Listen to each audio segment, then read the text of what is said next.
केकरा कहब दुखड़ापन कानि कानि का हेरु नयन सो आम्ब अपन पुत्र जानिक केकरा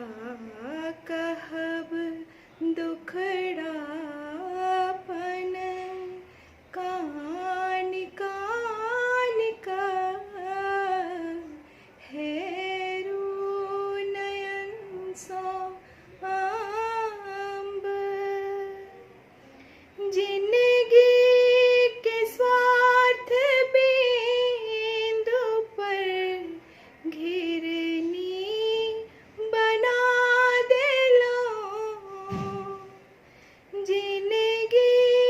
के स्वार्थ बिंदु पर घिरनी बना देलो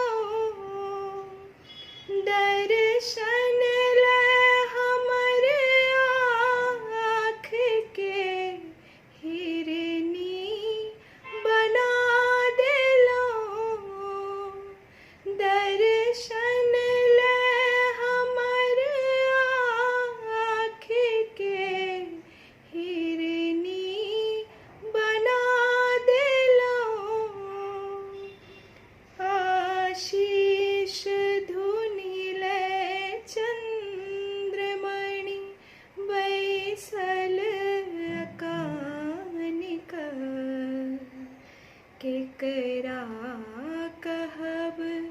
दुखड़ापन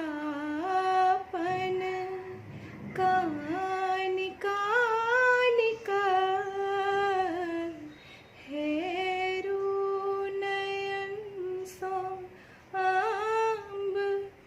अपन पुत्र जानिक